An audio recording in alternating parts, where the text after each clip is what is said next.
प्रत्येक बीज के अंदर इतना सामर्थ्य होता है, लेकिन उसके लिए वातावरण चाहिए, खाद चाहिए, पानी चाहिए और उसका समर्पण टूट जाना चाहिए।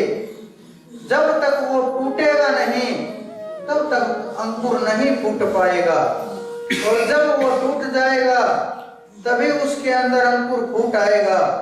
यही उस चेतना, जब तक हम अपने अहंकार को नहीं तोड़ेंगे तब तक उस परमात्मा तक नहीं पहुंच सकते। जब वो अहंकार भंग हो जाएगा तभी उस परम प्रकाश की ओर कदम बढ़ेगा और वहां से अगला रास्ता, अगली दिशा शुरू हो जाएगी। लेकिन टूटना तो पड़ेगा ही। कितना हम बचा करके रखेंगे, जितना हम संभालने की कोशिश करेंगे, जितना बचाने की कोशिश करेंगे, उतना ही उस चेतना से दूर हटते चले जाएंगे, और जितना उसको समर्पण करते चले जाएंगे उतना ही ऊंचे उठते चले जाएंगे। ये प्रकृति का नियम है, ये उस परमात्मा की प्राप्ति का रास्ता है। जब वासना के अंदर जीव भोग करता है तो बड़ा आनंद लेते हैं लोग, फंस जाते हैं, लेकिन नहीं समझ पाते कि ये आनंद उस वासना का नहीं है जो एक पल के लिए हुआ है। ये आनंद उस चेतना का है।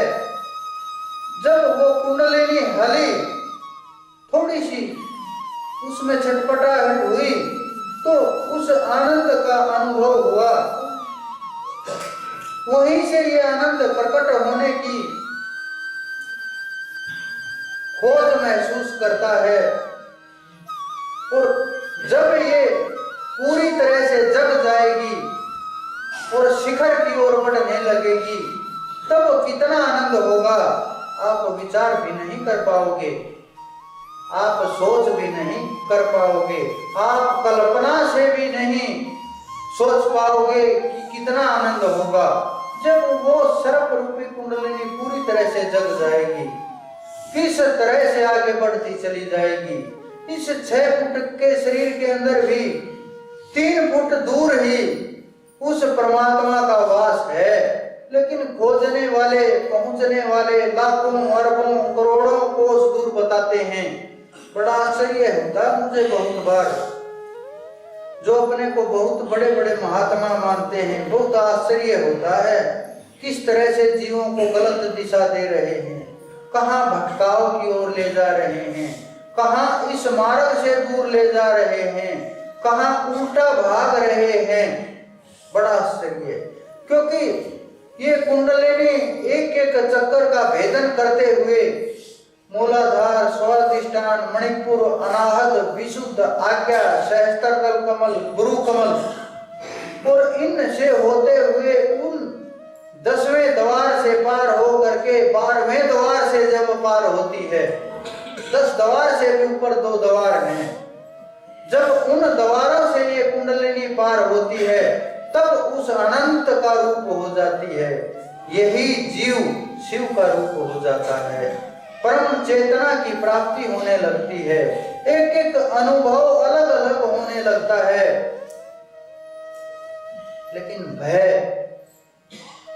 ये शरीर छूटने का भय, कहीं प्राण न निकल जाएं, इस थोड़े से भय के अंदर हम इतना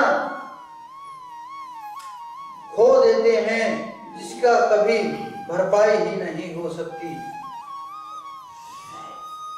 इतना खो देते हैं, विचार भी नहीं आता, केवल थोड़े से भय के कारण, केवल प्राणों के मोह के अंदर फंस करके वहां जाने से घबराने लगते हैं, और इस परमात्मा के तत्व को केवल बातचीत का माध्यम बना करके और ये मान बैठे कि यही परमात्मा है। जिस प्रकार से एक अंधा बार बार प्रकाश की बातें सुन करके और उसी तरह से बोलने लगता है जैसे दूसरा व्यक्ति कहता है, और प्रकाश का बड़ा अच्छी तरह से वर्णन करने लगता है। क्यों? क्योंकि उनके कान तो सुन रहे हैं, बड़े बड़े संत महात्माओं की बातें सुन रहे हैं, संसार की वस्तुओं को देख तो नहीं पा रहा है लेकिन सुन जरूर पा रहा है। उन्हीं का वर्णन करने लगता है और बहुत लोग कहने लगते हैं बहुत बड़ा ज्ञानी है ये, बहुत जानकार है, बहुत बुद्धिजीवी है, उस ब्रह्म ज्ञान को इसने प्राप्त कर लिया है, उस ब्रह्म तत्व का पूर्ण ज्ञान हो चुका है। लेकिन हम थोड़ा सा इस संसार के हट करके बातें करते हैं।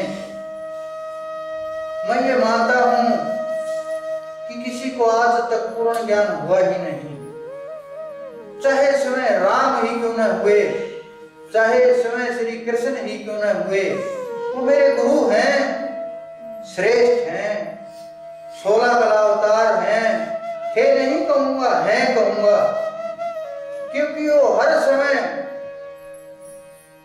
हर जीव के अंदर विराजमान रहते हैं। जब वो थे हो जाएंगे तो संसार के अंदर प्रलय आ जाएगी, कोई बोलने वाला नहीं होगा, न कोई कहने वाला होगा, न कोई सुनने वाला होगा। तो वो भी, मैं ये नहीं कहूंगा कि उनको भी पूर्ण ज्ञान था, असंभव, ये बिल्कुल असंभव बात होगी अगर मैं ये बोलूंगा कि पूर्ण ज्ञान था। कारण आप इतने विचार एकदम से आपके मस्तिष्क के अंदर घूम गए, इतना गहराई तक सोचते चले गए, इतना खोज करने लगे, लेकिन खोज नहीं कर पाओगे आप, क्योंकि मैं जहां जा करके बोल रहा हूं, जहां खड़ा होकर के जिस तल से जिस भाषा में बोल रहा हूं, बड़े बड़े योगी भी बड़ी मुश्किल से पहुंच पाते हैं, बड़े बड़े योगी भी बड़ी मुश्किल से उस तत्व का दिग्दर्शन और अनुभव कर सकते हैं, क्योंकि पूर्ण ज्ञान बुद्धि का विषय नहीं रहता, पूर्ण ज्ञान विचारों का विषय नहीं रहता, पूर्ण ज्ञान शब्दों का विषय नहीं रहता, पूर्ण ज्ञान आत्मा का विषय हो जाता है।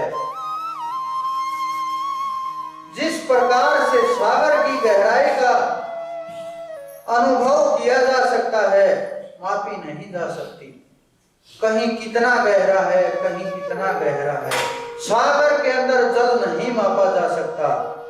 लेकिन बड़ा आश्चर्य है, सागर का जल भी आप माप लोगे, रेत के कणों को भी आप गिन सकते हो, सागर की झालों को भी गिन सकते हो, पूरी प्रकृति के वृक्षों, पेड़ पौधों और जीवों की भी गिनती कर सकते हो। लेकिन जिसको आप पूर्ण कहते हो, यहां से तो शुरुआत भी नहीं उसकी, शुरुआत उसकी आत्मा से है, इन सब से ऊपर उठ करके है, प्रकृति से परे है। जब जिसकी जितनी बुद्धि ने उस तत्व को पकड़ा, वेदों के ऋषि हुए, उपनिषदों के हुए, ग्रंथ लिखे गए, भागवत लिखी गई, भिन्न भिन्न संतों ने अपने विचार प्रकट किए, लेकिन किसी संत ने ये नहीं कहा कि बस इतना ही है। समय भगवान श्री कृष्ण ने भी नहीं कहा कि बस इतना ही है। हाँ, ये जरूर कहा कि जो भी कुछ हूं मैं ही हूं, मुझसे परे कुछ भी नहीं, लेकिन शरीर के अंदर स्थित हो करके नहीं, आत्मा के अंदर स्थित हो करके वो वृक्ष बन चुका था। आप भी वही वृक्ष बन सकते हैं, वो भी वही बीज था, आप भी वही बीज हो। वो बिल्कुल टूटता चला गया और इतना विशाल वृक्ष हो गया कि सब कुछ उसकी छाया के अंदर समा गया। सारी प्रकृति, वातावरण, जलवायु, लोक परलोक सब कुछ उसके अंदर समाता चला गया, लेकिन हम टूटने से डरते हैं। ये भय हमें नहीं टूटने दे रहा, ये भय हमें रोके हुए है। जब तक ये भय रोके हुए है तब तक नहीं हो सकता। लेकिन जब हम इस भय से परे हो जाएंगे, हमने बहुत नजदीक से देखा है, संत महात्माओं को लोग प्रणाम करते हैं और आगे बढ़ जाते हैं और विचार करने लगते हैं कि नहीं,